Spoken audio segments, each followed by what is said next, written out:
See, whenever I start talking in these videos, I always feel like I've got like an itch or a scratch or a cough in my throat right before I start.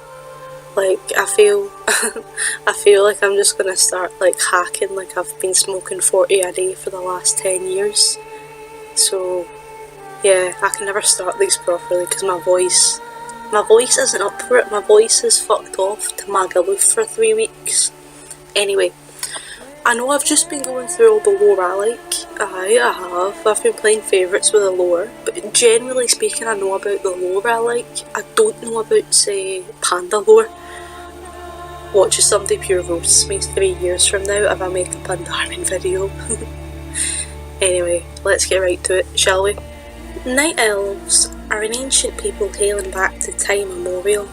Many believe that the first of their kind were a group of trolls who settled on the banks of the Well of Eternity. The well gave them all sorts of boons, including immortality. I mean, that's pretty good as far as, you know, none of the shite wishing wells and beachside towns do that. They just give you good fortune and donations to charity. Maybe I don't like donating to charity, maybe I'm an evil bastard. You don't know me, Ayr City Council. Anyway, that got a bit too real, didn't it? For a time, the Night Elves lived in distant social castes, the Highborn and the Caldore. The first were nobility, consisting of Queen Ashara, her princes, and who knows how many want to be Game of Thrones lords. They cultivated arcane magic and mastered it and lived elegant, comfortable and easy lives.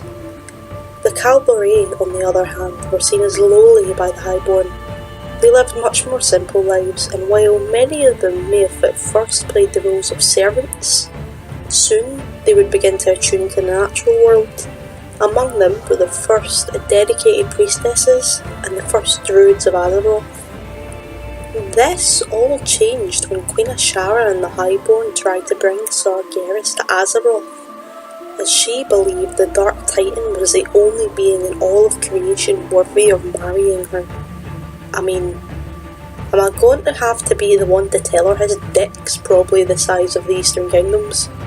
Just a wee bit ambitious there, love. Anyway, her plans were foiled by the Caldore resistance, however.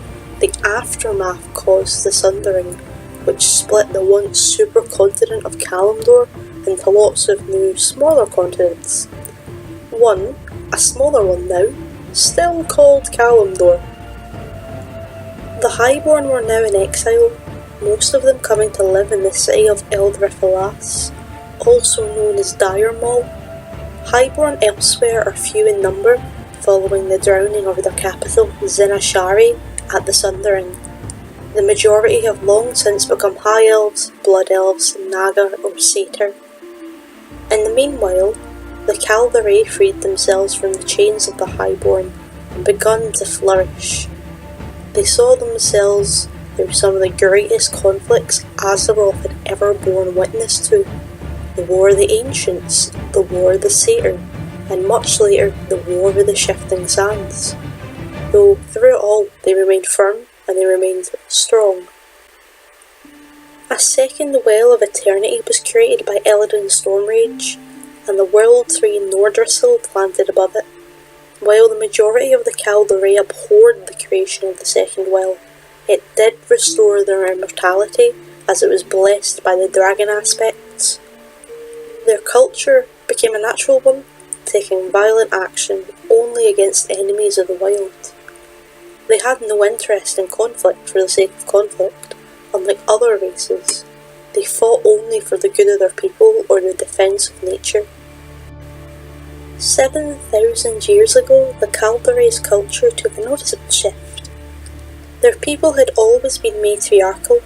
An enterprising she-elf with golden eyes would be able to become a druid if so she wished. But a male Caldore could never be a priest. They were considered unable and unfit to understand the goddess's teachings.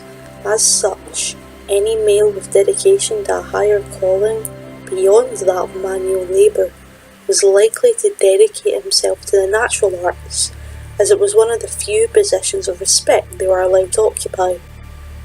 Druids required sleep. They were intrinsically linked to the Emerald Dream, its care and its upkeep. In this form of waking rest, they could slumber for centuries at a time, arising only when they were most needed, a bit like most university students. A large population of all the Calderay males, not all of them, but a lot of them, retreated into their sleep, hidden deep in barrow dens below the earth's surface. They were guarded by the sentinels, by the wardens, and by the sisterhood, most of whom were female. This period would come to be known as the Long Vigil. This period would last from 7,000 years ago, taking a short break for the First War of the Shifting Sands 1,000 years ago, only to be officially ended during the Third War. Archimonde attacked Nordrassil, the World Tree, and the blessings upon it were broken, so while the Calderay defeated the demon, with Malfurion leading the charge with Wisps, the departed spirits of Night Elves, it was a bitter victory. They had once more lost their immortality.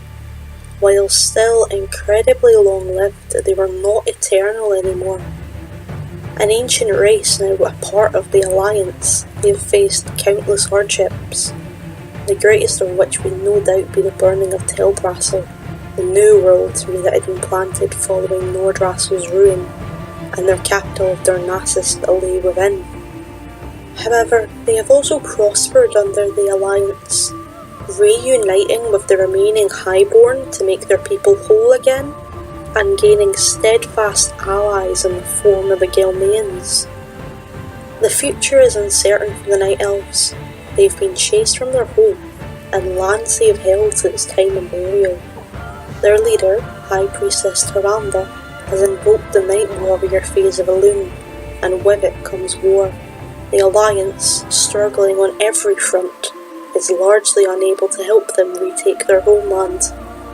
But whatever the conclusion is, their proud elder race will not shy away from their fate. Thank you all for joining me, and that'll be it for today. I still don't know how to end these videos. I feel like I should have like a catch line, but until I do, I'm just going to continue telling you to fuck off. So fuck off.